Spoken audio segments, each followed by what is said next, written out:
Well, hello, everybody. It's Del Shores.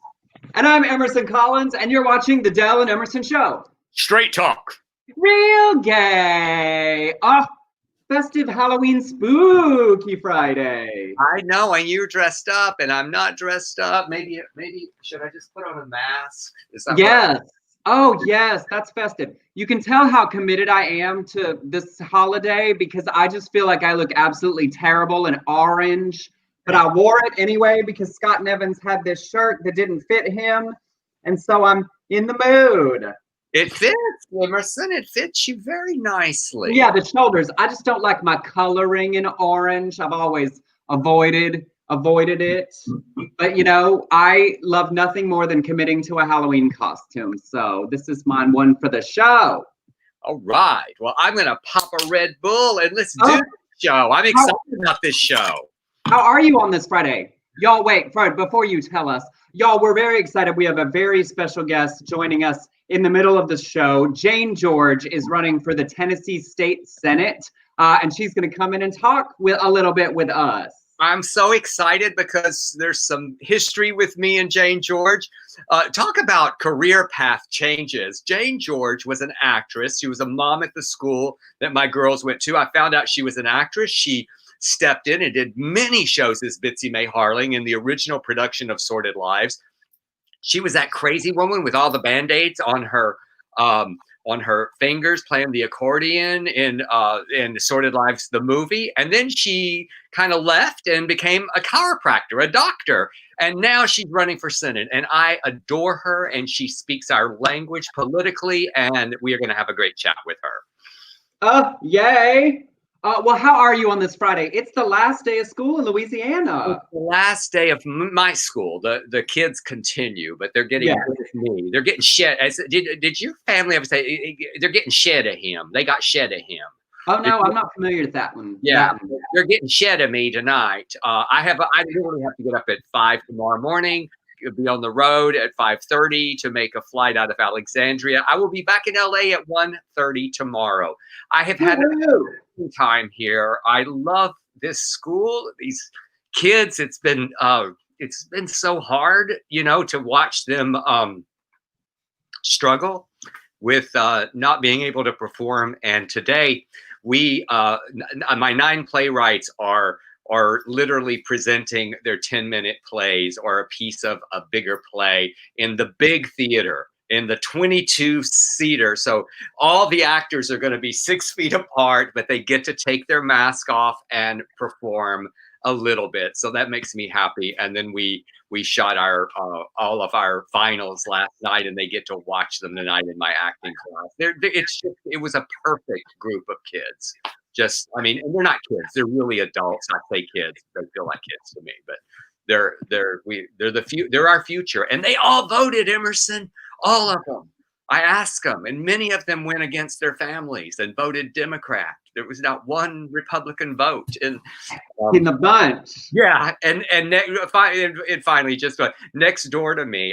This city is so red. It is like Trump all over the place.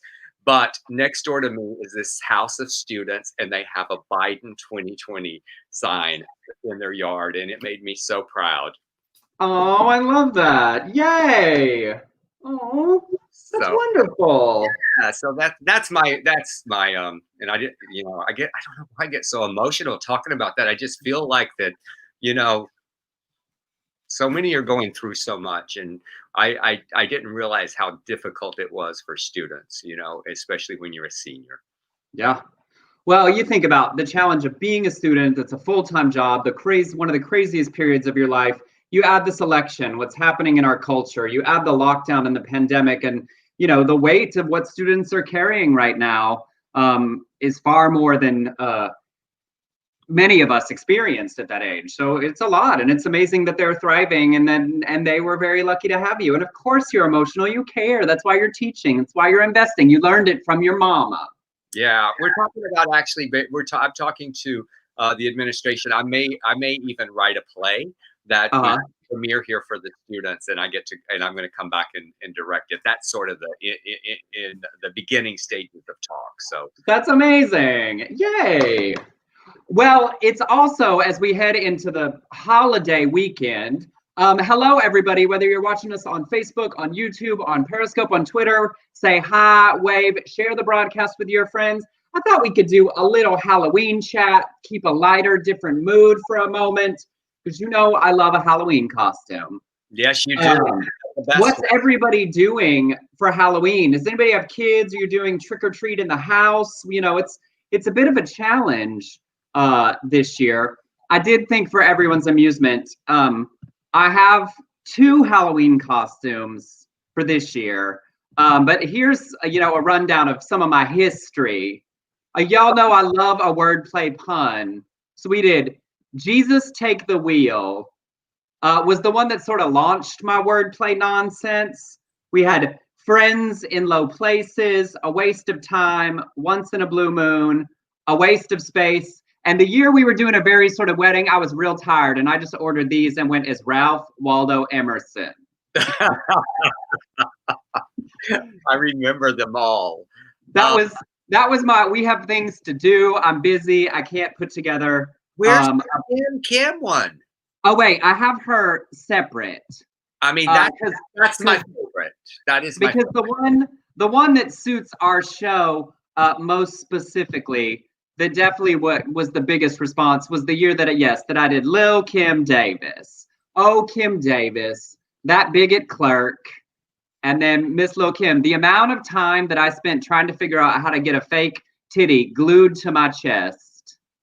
It's just brilliant, and the fact that you got that fabric to match that old bigot, I was proud of finding that skirt. Jane George is going to like that one.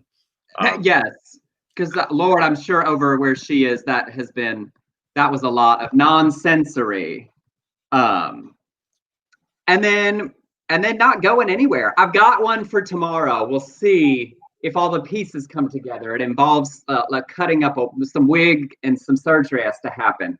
So, oh yeah, Erica said, what about the Bible Belt? I forgot to find that picture. I guess it didn't make the montage. Look, Erica is she is like a historian of our career. Yes. She knows more than I do about. I mean, there's a lot of things that she sends me pictures. Remember this? I go, ooh, I'm not sure I remember that. I don't think I do. But I have to tell you a really cute story. You know, our friends Patrick and Kevin and their twins. Yes. Well, it was like Batman. They went to school today as Batman and Aurora, and poor Patrick had to have a little bit he had to put his foot down because Aurora felt that tennis shoes were not appropriate for this princess, and she wanted to wear her high heels. But I love that they're trick-or-treating in their house. They have a nice big house, and they're going to have trick-or-treating behind every door in the house. That's hilarious and amazing. So I know I've heard people doing like hide and treat, like hiding candy, like sort of like an Easter version. Because it's got to be hard for families with kids. It's such a big, important, like fun, get out and be seen holiday, not just for grown-up homosexuals reliving their childhoods. So I think a lot of families are being really creative to make it work. This weekend. We've been, I don't do horror movies because I don't like jump scares. It terrifies me and not in a fun way, but we've been doing a lot of rewatches of some classics to like feel spooky without getting off the couch. I watched Poltergeist for the first time. Ooh, that is. I've never seen it. Children of the Corn. And then a bunch of nonsense. We've watched every vampire movie that exists. There's that. There's that yes. game where children are like men of the cornhole. Oh yes, very good for the holiday season. It's also, horror movies. Having watched way more this year than ever, there's a very like camp queer feeling to a lot of like really good horror. We also watched Elvira, very important. Yeah, and we rewatched. Our friend Kevin Williamson has done a lot of fun, scary movies like Scream, and I Know What You Did Last Summer that have been.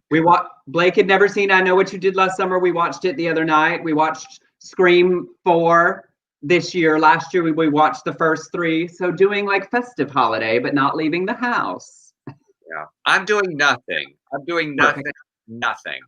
Well, I feel like you get to get home and collapse on that couch. I'm going to get on that couch with my 3 little bitches, and I am going to catch up on everything I have missed on my DVR. So. Yeah. Well, Erica said our church is doing outside socially distant treats with the great pumpkin Charlie Brown. There you go.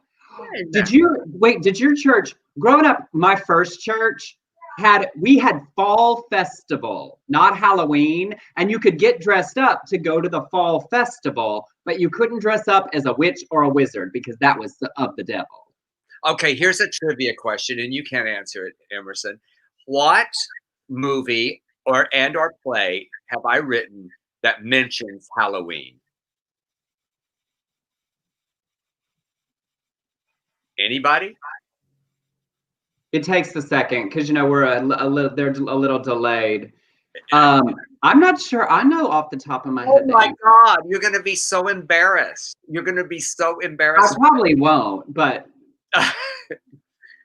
okay. There's an Easter sermon, and don't get me started on Halloween. And that was your cue. Yep, I know. That was my lie. It was time for me to cut somebody off in Southern Baptist Sissies, y'all. Yes. All right. Well, what we do here is the LGBTQ news and nonsense. Oh, yep. So Brent Sawyer did get it by the time. There we go. And so did Rob. So they definitely knew. Everybody was there. I love that everybody was there, and I was like, I'm not familiar. I don't know. And I like that Erica gave a little attitude. Please. Like, obviously. Me. Well, looking at Texas.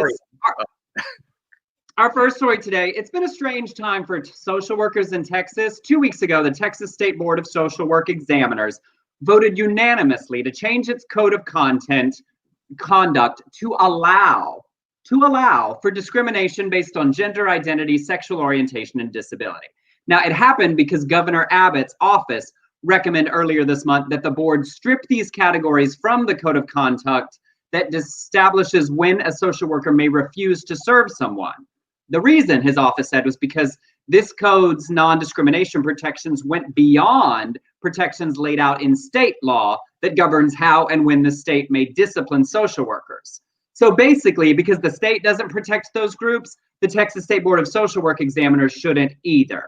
Now, they added sexual orientation in 2010 and gender identity in 2012. And then this year, he just said, oh, y'all shouldn't do that because we don't. Well, after a big backlash, obviously, from lawmakers, advocates, and tons of social workers, they voted unanimously Tuesday to undo the rule change. But they're waiting on a determination from that Bigot Kim Paxton, I believe's office. But just bonkers that they wrote and said, y'all are protecting too many people because we don't, so don't protect that many people. And they were like, oh, okay. But it always, our state, Emerson, there's always something going on. But I do have to say, it thrills me that this morning I heard that more people have voted in Texas already than they did in 2016. Over 9 million people have voted in Texas, over 7 million people in Florida. And boy, I hope if there was a blue wave in Texas, I would shit and fall back in it. I mean, correct. I will say, now doing my texting every day for the Biden-Harris campaign, now I'm getting lots of like, already voted, this is what I did, this is what I'm doing. Because we're doing a lot of like, hey, have you voted? Have you talked to your friends? Can you volunteer for us this weekend? Because it's a big weekend. And people are like, yes, I have. I did it. Thank you so much. So it's going to be interesting to see if there's like what the vote totals end up, if this is more and more, way more people voting, or if it's way more people voting in advance to avoid like having to be with people on the day. So Tuesday will be interesting to see what it means. I think it's way more people voting. I really do, but we'll see. But my brother lives in San Antonio, and he is now having to bring his Biden-Harris sign into the house every night because it's been stolen so much. So every yard signs is just so dumb. So he goes out there and hammers it back in, and this woman stopped by today. She goes, yes. So there was a time nobody was going, yes. That is true. So, all right. Well, since we got Tennessee on the mind today with our good friend Jane George, we've got a really an amazing story. Thank you for this, Emerson. Uh-huh. You probably don't know him, but Joey Hensley, a Tennessee state representative Republican, once declared he was a family values politician. He sponsored the infamous "Don't Say Gay" bill. I remember that well because I went after the others sponsor of it, Stacey Campfield, that would have banned teachers from discussing anything related to LGBTQ issues with students, meaning we just don't exist. Mr. Tennessee Williams, what you could not say was a homosexual, according to that bill. It did not pass. That bill died, but this year he sponsored legislation that declares that any individual who did not contribute to the conception of a child, look at that, he just looks like a bigot. That any individual did not contribute to the conception of a child would only be able to be a legal guardian by filing a second parent adoption. It targets artificial insemination and obviously same-sex couples. Well, he's now been called in front of a medical review board over allegation that as a small-town doctor, he was prescribing opioids for family members, including his nurse, his patient, his lover, and his second cousin. Oh, that's some hyphenate. That is some. Yeah.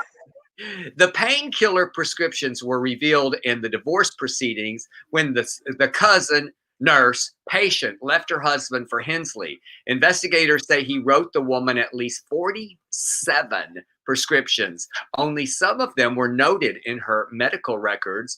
His plea admits he prescribed the medication to relatives, but defends it, saying, "I'm the only doctor in this town." The defense says there are not many people in the county who haven't been to see Dr. Hensley, and she was one of them. Half of the county are Hensleys. Everyone there knows everybody. And obviously, they start marrying relatives. There were multiple relationships, and the physician-patient relationship was only one and somewhat incidental to all the other ones. Ooh! I just love that. Scandal. Of their 4 relationships, second cousin, nurse, patient, I forget what the 4th one was already, girlfriend, lover. That the doctor patient one was lesser, was the least among these. I bet they were prayer partners too. I just have a feeling that they. Well, I feel like at least somebody was on their knees.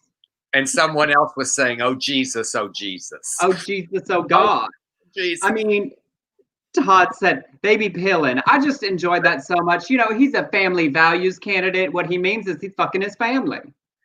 Yes. He values his family intimately. All right. Well, up in Minnesota, a very sort of strange story.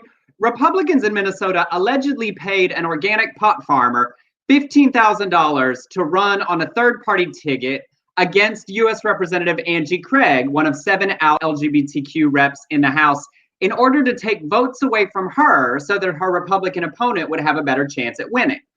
A voicemail that was left back in May by Legal Marijuana Now party candidate Adam Weeks for a friend says that Republicans approached him about running 2 weeks before the filing deadline to pull votes away. He says, "I swear to God to you, I'm not kidding. This is no joke. They want me to run as a third-party liberal candidate, which I'm down. I can play the liberal, you know that." In the message, he said they didn't have any money to run, but the Republicans offered him 15 grand. It's enough to make door knocks with. Well, Weeks voted for Trump in 2016, publicly denied he was running as a spoiler in the election, but state Democrats found 100 social media posts where Weeks said he supported Republicans and conservatives, calling Democrats socialist scum and decrying fake news. Here's where it gets awkward. Weeks passed away last month of what was ruled an accidental drug overdose, throwing the election into chaos because according to Minnesota state law, if a major party candidate dies within 79 days of an election, a special election must be scheduled. Legal Marijuana Now party is considered a major party under Minnesota law. So they pushed the election to a special election in February for Angie to be able to hold on to her seat. Well, Democrats are in federal court trying to get it to go forward next week as planned. And its 2nd District Republican chairman did say that no one in his organization met with Weeks. But it's just awkward. Like running a spoiler candidate, maybe they paid, and then their spoiler candidate died. I like it. I did not see that coming, Emerson. I know. Story, and I said, well, there's a twist. It took a turn. Dropped dead of a drug overdose. I mean, he was doing more than he was probably pilling too. I bet that he went and see that doctor in Tennessee. I have no idea, but like it probably was like marijuana is hard to accomplish that on.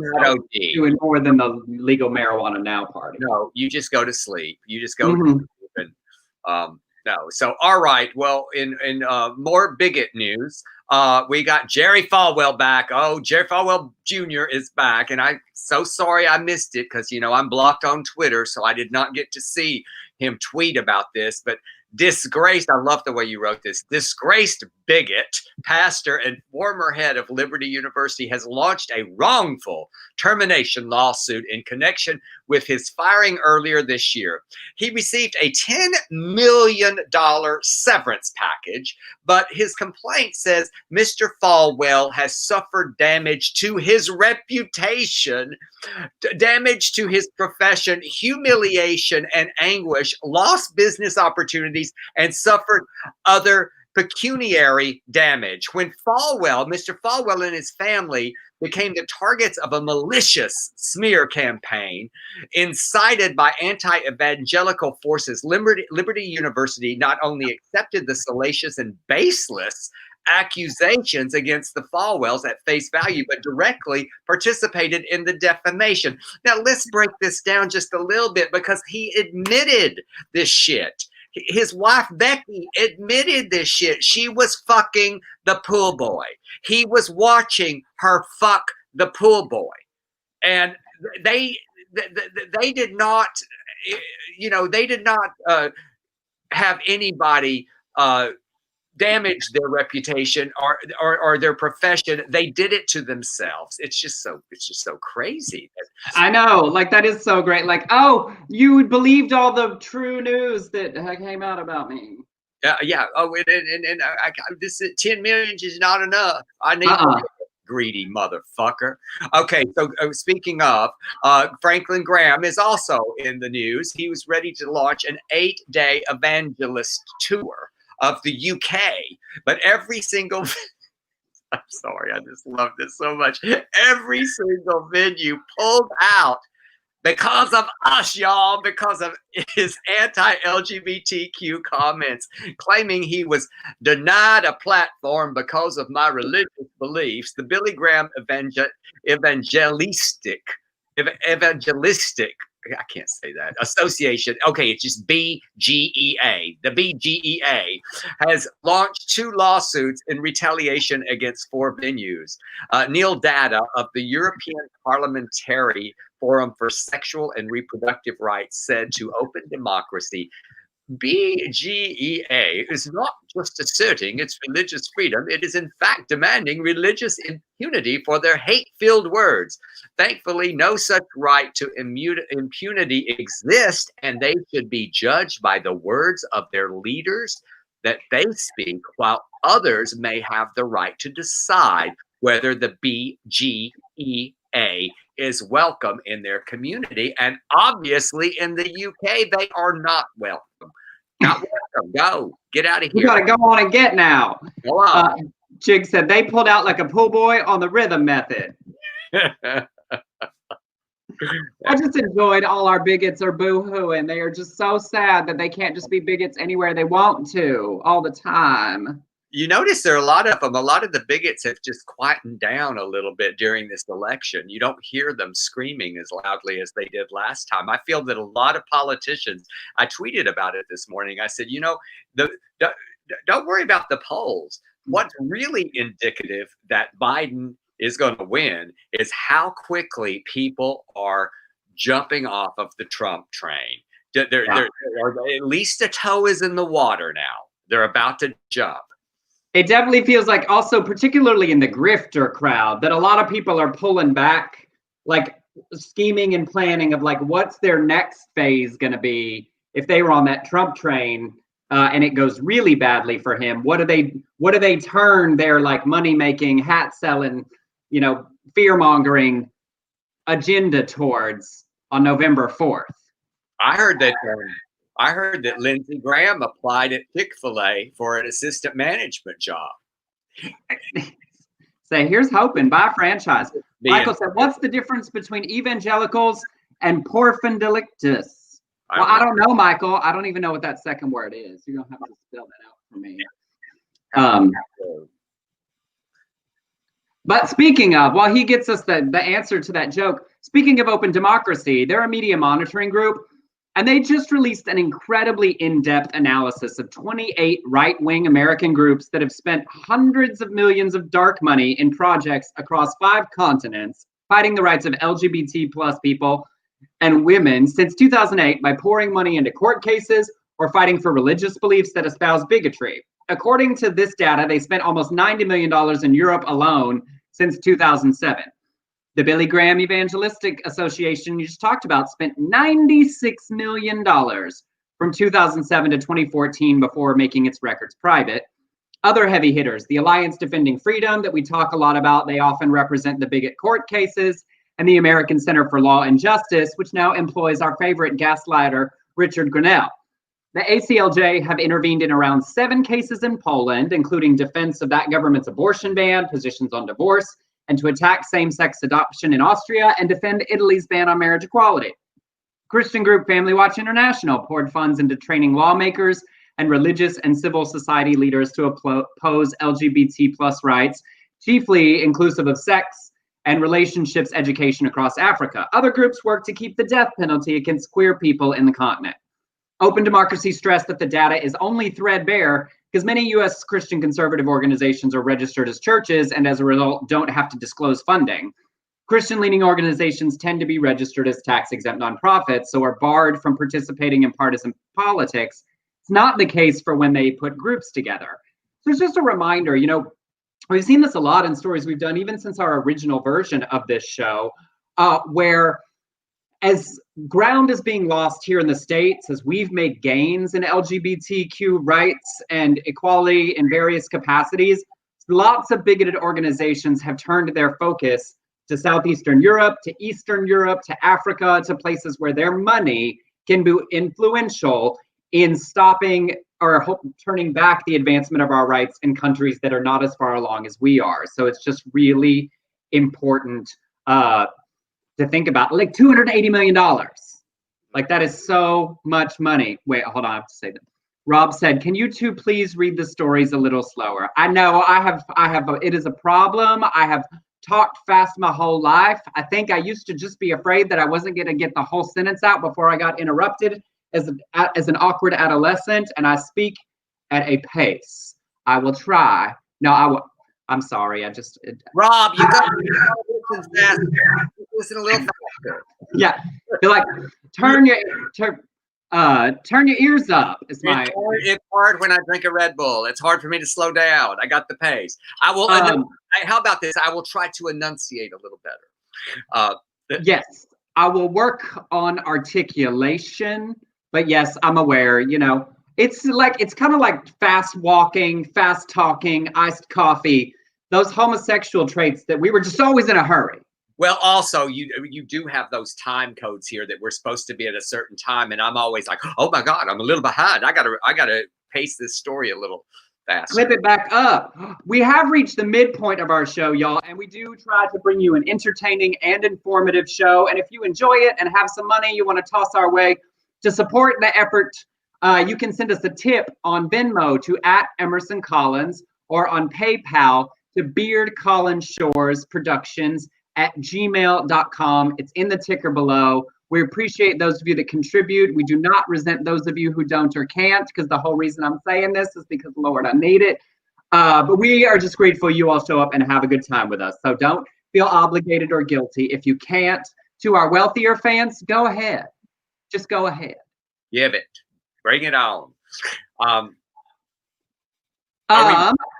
While we are waiting for our guest to join us, I thought, worked really hard and talked a lot about the Senate candidates that we've focused on and the LGBTQ down ballot candidates that we have been supporting. And I thought I would share a sort of recap of where the 20 candidates we've been supporting are. I looked at just Real Clear Politics. I like their averages of like where the races are. So we'll go from sort of most likely to least likely. In Arizona, Mark Kelly, Gabbard Gifford's husband, is up 4.4 to take out Martha McSally. So Arizona looking very good. In Maine, Sarah Gideon is up 4 over Susan Collins. Now, y'all, some of these incumbents, I feel like there's a last minute people who show up who just know the name, they're familiar. So the further ahead in the polls we can get every one of them, the better and more confident they can be. In Michigan, Gary Peters is up 6 to hold his seat. That's good. That's an important one. We need to keep him seated there. In Iowa, Teresa Greenfield is up just 1.8 to take out Joni Ernst. There's a couple right here in the middle that are real nail bitery. So driving really hard in those states. In North Carolina, Cal Cunningham is now up just one over Tom Tillis. That lead has shrunk a little bit because he had some like personal drama that came out. Now, I have a question for you. Did you see the clip, at least, of John Ossoff in Georgia debating Purdue over the weekend?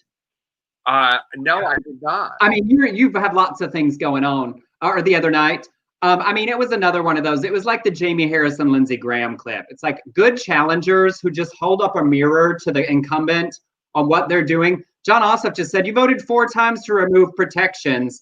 Healthcare protections. That. It was fantastic. Yes. For people in Georgia, can you tell them why you did? I mean, y'all, he almost won that special election last time. He's down just half a point to take Purdue. And Purdue is scared enough that he canceled their last debate. That clip was so damaging for him that their last debate, he just straight up canceled it. So he is running a little scared.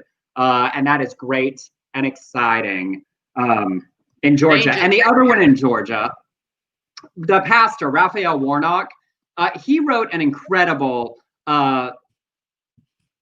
commentary that's on The Advocate. Y'all should go read because, he's a pastor, but he talks a lot about being LGBT affirming in his church and how welcoming they are. And he is so close, it looks like, to getting the 50% he needs to avoid a runoff for the Kelly Loeffler seat. Because what's hard about that is there's 2 Republicans that both have a lot of percentage, one other Democrat, and then Joe Lieberman's son, who is like 2 or 3%. And if Warnock can pass 50%, they don't have to do a runoff, and he's much more likely to win. Because if he makes a runoff and the other Republicans all consolidate around the one Republican, it will be harder for him to win the runoff election. So we really want to push and drive him along over there. Todd said, Kelly Loeffler, a criminal too. I know we did that story about her that clip making money off the pandemic.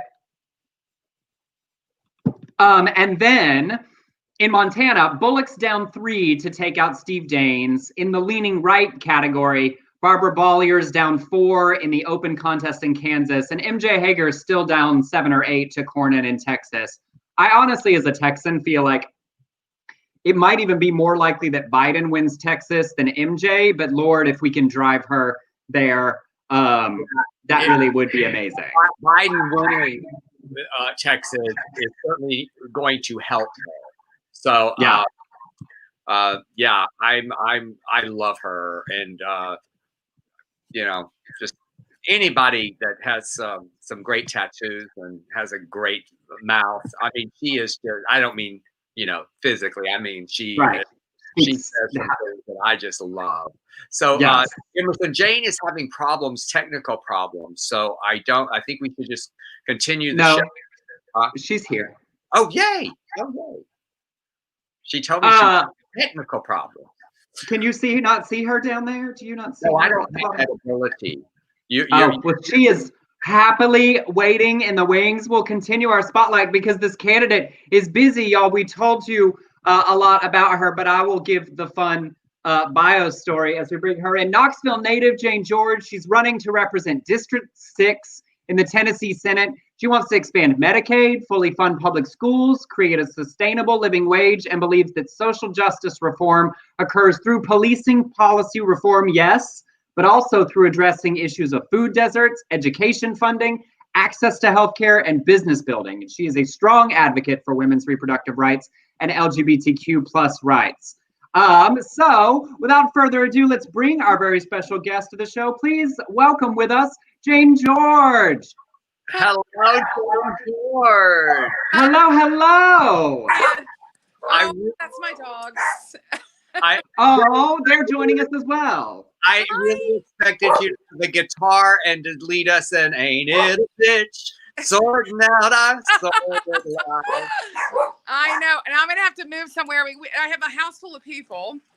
Well, as you should. It's a busy last minute. It is a busy last minute, and my dogs bark when there's people everywhere. Okay, I think we're good.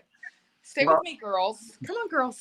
Jane, okay, so hello. How are you? We're great, and we are so thrilled that you are here with us, but we are also thrilled that you speak our language in Tennessee. And I want everybody to know, I had a great conversation with Jane yesterday. She is neck and neck in the polls, and there are lots, 5 votes make a difference in Tennessee, and you get out and vote, y'all, please. If you're in District 6, and tell everybody in Knoxville.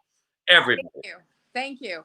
Yeah, so it's a tight race. I'm running against a dynasty, the Duncan dynasty. They have been in power here since, for over 60 years. So I'm running against Becky Massey. Her maiden name is Duncan. And interestingly enough, she's Senator Massey, but on the campaign trail, she's Becky Duncan Massey. Okay. But as a reminder. Yes, just as a little reminder. Mm-hmm. So, they're doing a lot of things that are what I consider to be reckless, but they're lining up with the White House right now. And Becky used to be somewhat of a moderate, but she's really gone to the extreme sides of things. In LGBTQ rights, she believes that marriage is only between a man and a woman. She believes that you can refuse. It's a law that you're in a same-sex marriage, you cannot adopt a child. You cannot even use an embryo if you wanted to adopt, because that's considered adoption here in Tennessee. Doctors can refuse care to patients. You can be in a situation where you walk into a restaurant and they can ask you to leave, and that's legal. So those are real issues here that it's going to take. Somebody's got to stand up and make changes in that legislation. That's the bottom line. In women's rights issues, she believes that we should have a cemetery for the unborn on Capitol property, and that women should not have abortion as an option. So and here I'm going to tell you guys something that a lot of people aren't really thinking about. But once the government can force a woman to have a pregnancy, there is little to say that it can stop a woman from having a pregnancy, either through termination or sterilization. Once they have been given through the courts the right to manage a woman's body reproductively, this is the slippery slope that they can go down. So those are things that a lot of people are talking about or concerned about, but those are huge concerns of mine. And I believe I'm an advocate of choice, of course. Yes, of course. And wait, is that what inspired you to run in the first place? Yeah. Well, I was when I grew up here, I was very involved in politics. I was always president of my class and president of the student body. And I created something called the Senate my senior year in high school. And that's where I wanted people to have real representation instead of it just being arbitrarily who's in your homeroom. And so if you wanted to be a representative, all you had to do was get 30 people to sign their signature, and then you would be assigned a homeroom teacher for once a month to get together. So you truly were like, back in the days when people were the freaks or the geeks or the band crowd, or they really had a say because their voice wasn't diluted by just, how they alphabetically ended up in homeroom. It was a huge success. We had to get it achieved by the administration and the school. It was a great success. And then after we graduated, they went back to the old way. So what I learned from that is that sometimes real representation is a little more work. Yeah. But I believe it's worth it. And so these goals are not new. I was in mock UNs as a kid, ran in state politics as a kid. I was the president of the southeastern region of the country for Children's Summer Village, which was a project to teach children about diversity. It was the first time I ever went to New York City when I was 12. And I was there with kids my age all the way up through high schoolers. So it's something I've been engaged in from a very early age. Always been a political activist and on the streets and fighting. And I was one of the original members of Code Pink in Los Angeles. So the idea of being actively engaged is not new. What is new as an adult is that I've this time decided to take a seat and would like to actually get involved in legislation and not just be a voice, but a legislator. So we are going to see what happens. We're going to know on Tuesday, or maybe, hopefully. It is a very tight race, and we may not know until Wednesday, but we'll see. We're expecting to probably know something Tuesday night. And if it happens, it's going to be huge. Well, Jane, I have to say, yesterday when I did one of my little ramblings and I talked about you on Instagram, I had people that said, I've already voted for her. I did not know you were friends. I had no idea. And it takes word of mouth. We have to start talking. And it's just like my ex-wife, Kelly, said, you need to post about Jane George. You need to donate. And shows that's how this all happens. It's passion. And I love your passion, and I thank you for running there. Well, thank you. I'm excited because, listen, I want to be a Democrat who doesn't need to raise taxes in order to have a successful economy. I'm interested in legalizing cannabis. I'm interested in bringing renewable resources here because guess what, Dale? It's already happening. The part where I live on the planet in East Tennessee is already becoming a place for climate refugees. Yeah. You have people coming here from LA, a bunch of people. One day in my store, there were 9 people standing around in my store, and every single one of them were from LA, and they didn't know each other. Well, that's amazing.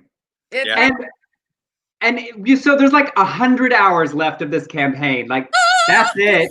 For people, we're all doing what we can to support the people we admire. What does the last 100 hours look like for you and your team? Where does the time and the resources? And I want to tell everybody, Jane's website's in the ticker, www.votejanegeorge.com. Go there. Y'all, every candidate can always use money. There is always something they can spend it on at the last minute. If you're in Tennessee and have hours. But what does this final path look like for you and your team? You're right. It's right up to the minute. I was writing copy for commercials and doing voiceovers yesterday.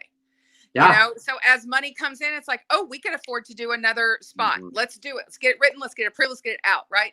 So yes, money is obviously still really important. We're an honest to God grassroots candidacy. We do not have any PAC money to speak of. We don't have any corporate money. We don't have DNC money. So for us to be running the race that we're running, everybody's waking up and saying, oh my God. And I got a note out of Nashville last week saying, you're the leader of a movement. And I think that is true. There's a movement going, and it doesn't require money, but it does require people to pay attention. So what we need is to make sure that if you have voted, you need to be on your social media and calling your friends and asking them if they voted. Here we go. Haven't, yes. I voted. Yay, I love that. Listen, here's what we can do here, because we have a nice group here, and you can a lot of you are on Facebook. Go to my page. You're on it right now. Go and see Jane's post that I posted yesterday, and I want you to share it and say, Knoxville folks, vote for Jane George. Let's spread this word. Just get it out. Just keep that momentum going. And right. Social media shares, calling your friends, calling people out, and making sure that they're voting. That's a big deal here, because if every Democrat were to vote, I would win. But right now, Democrats do not vote as frequently as Republicans historically. So it's not that we're a red state, it's that we're a no voting blue state. So what we're trying to do is motivate those blue voters to get up and get out. And it's been great because the lines have been long. There's so many people, but people are going to the polling places and going, I'm not going to come back. I'm going to come back.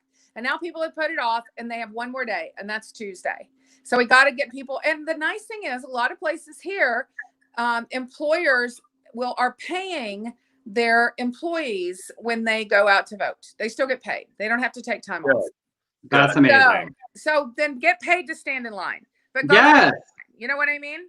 Yes. Well, we want to say a huge thank you for what you're doing, because, you know, we all need to vote and we all need to support and we all need to engage, but there's no stronger engagement than putting your name, your reputation, your life into the race to be the person advocating on behalf of us. The people of Tennessee will be lucky to have you. We thank you for coming to hang out with us. You made me so proud, Jane George. I love I you. love you so much, Delford. It's so good to see you and hear your voice live and in person. It's so nice to meet you, Emerson. My pleasure. And Yeah. your girls, oh my God. I know it's where did the time go? But yeah, my God. I hope we talk on Wednesday, and I can say congratulations, my love. Let's talk on Wednesday, and you take care of yourselves, each other. Make sure that Thank you you. keep that love light lit in your hearts right now. It's so important. We're all going to need it. It's going to be a big transition no matter what come Wednesday. All right. The fire burning with lots of love, lots of good energy. Whatever happens, keep the peace, keep the love, stay strong. Hold your friends, but stand and resist. He needs to be behind a microphone, y'all. Yes. Jane George, yes. Thank you so much. Bye. Thank you. Oh, so great.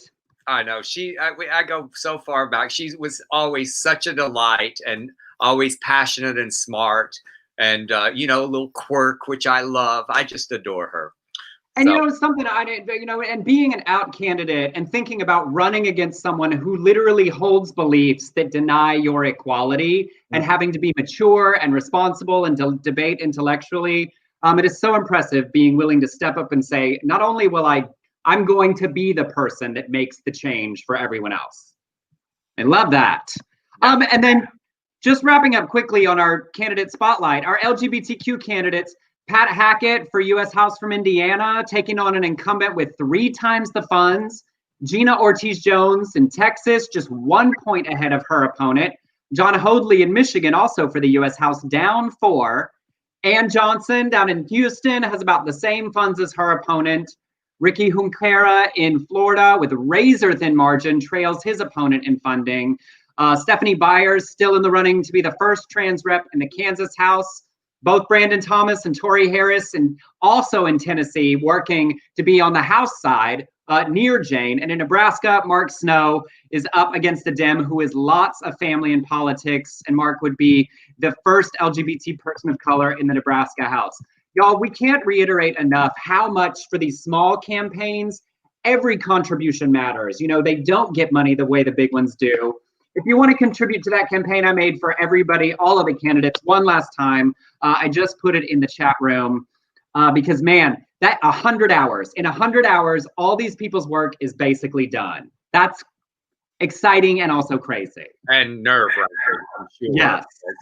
So, all right. Good job, Emerson. Thank you again for putting that together. I love it. And we will, I cannot wait to see what happens. I know it. I feel like we're running. We're going to be on pins and needles on Tuesday. All of us. So, all right. We got another mask hole, an anti-masker. In this episode of MAGA Anti-Masker, a 16-year-old ended up in a confrontation with a grown man at Walgreens in Scottsdale, Arizona, captured on video by the teen's older brother. The older brother alleges that the man spotted the pair wearing face masks while shopping in Greyhawk Plaza, and he started shouting at him. He goes, "Why are you even wearing your mask, you fucking liberals?" He answered back, "Because COVID is a real disease." The 16-year-old, by the way. The footage shows the man demanding that the teen not tell him what to do before adding, "Fuck you where you breathe. How's that, pal? Use your fucking head if you don't know how, you little pimply shit." Just has a way with words. A Walgreens staffer asked the pair to take it outside or she would call security. As the teen says the man will get arrested for his actions, the man says, "Arrested for what? Just like a pimple on the left. Someone says something and you don't like it. Is that what this is?" He then grabs his crotch and yells, "Go vote for Biden," and suck right there. Then at the end of the filming, you hear either the brother or I think it was the brother who said, "Have a good day, sir." But there was also, then he said, "Vote for Trump, you idiot," which he was nice, and then he had to throw in a little zinger there. It's worth watching, y'all. It's worth watching. Also, I gotta be like, what a bless his bigoted heart, but "fuck you where you breathe" is very funny as a phrase to me. That was I laughed. Like I was like, I mean, I get like, yeah, that's okay. Sure. It's quite a turn on "suck my dick" is you're the aggressor, I guess. Which is delirious at these people. And then just a fun little share. We shared earlier this year about out actor Javicia Leslie putting on the bat suit as the lead in Batwoman. Now in the third episode, her character Ryan Wilder makes the suit her own, and LGBTQ Nation shared the new bat suit from costume designer Maya Mani and created by Ocean Drive Leather. The wig created by Janice Workman. Leslie said, "I love the fact that Ryan is becoming her own Batwoman. It's her style, her swag, and her moment. It was an honor to be able to collaborate with Caroline and Maya. I felt it was important that viewers could tell by the silhouette that Batwoman was a Black girl. With the form-fitting suit and beautiful afro, we definitely nailed it." And here it is. And she definitely looks fantastic. You know, we talk about representation. Like, you know, she's an actress who just wants to do a job, but thinking about how important it was to her that the alter ego also be seen as a Black woman. Like that's combining your art, your representation, your activism, and she looks god dang amazing. Stunning, just beautiful. I love the black and red too. Yes. So okay, we got my buddy Johnny Weir dancing up a storm on Dancing with the Stars, and I'm gonna have to tune in. I'm gonna have to catch up when I get back. He performed a Vietnamese waltz as Dracula for Villains the night. He talked about being gay, a gay teen in figure skating. He said, "I had just turned 16 and I was competing internationally at the Olympic level. An agent approached me with my mom and said, 'The world is your oyster and we're the agency that can take you to where you want to be.' But he looked at me and my mom and he said, 'If you work with us and we create this future for you, you can't be gay.' I remember going up to our room and my mom just said, 'We don't need them. You're going to skate really well. You're going to book the jobs by yourself.' I used all that negativity to my advantage and became a national champion." Yes, Johnny Weir.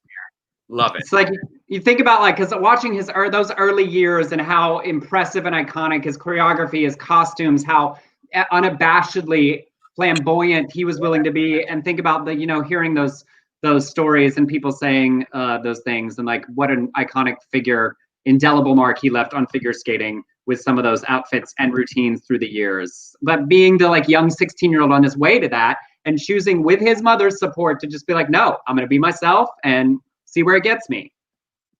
I love it. Me too. And then y'all, this is just for fun and silly. The Spiritual Science Research Foundation, a very, very legitimate and well-respected scientific organization, that's not true, whose site says they give their readers what they want, which is the real reasons behind the causes of problems in life and the solutions to overcome it. Well, they recently said that the primary catalyst for the coronavirus is powerful negative energies in the spiritual dimension. They also found that the primary catalyst for being LGBT+ is apparently spiritual possession. Y'all, we all have demons. In fact, 85% of gay people are possessed by ghosts. 85. Oh, and these ghosts make you murderous 100% of the time, among many other sins. Gay ghosts are murderous, say bad words, and enjoy being nude, among others. Well, that last one is definitely true for me, and that middle one's certainly true for you. The researchers wrote, the main reason behind the gay orientation of some men is that they are possessed by female ghosts, and the female ghost in them is attracted to other men. Similarly, they claim that lesbians have the presence of male ghosts in them. The article explained that the ghost overpowers the person's normal behavior to produce the homosexual attraction. 1% of the time, homosexuality invites the use of bad words. 1%. Other sins related to homosexuality include how 3% of LGBT+ people are in the nude, among others, me, and 13% attack somebody. Those LGBT people possessed by ghosts are more susceptible to being influenced by negative energies, which give them thoughts to encourage them to display their homosexuality in a shameless and even aggressive manner. Well, I gotta be honest. I mean, that seems true. I sure display my homosexuality in a shameless and even aggressive manner.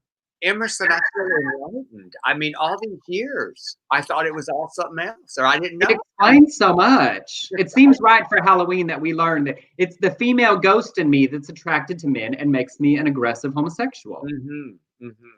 Not related to the spooky season, the site also has a section called Spiritual Hairstyles for Women.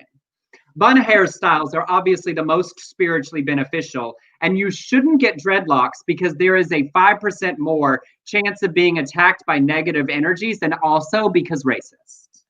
Oh, okay. Like they just decided that dreadlocks are more negative spiritual. Like that's just racist. Just racist. That's. Was stop. Jig said, "I'm possessed by Mae West." That's a good one. I appreciate that. The ghost of Mae West. John said, "So was my female ghost into the devil's corn cob?" I mean, like, it really does. I mean, as much as they're cuckoo, I do feel like it makes sense. Y'all, it's making some sense now.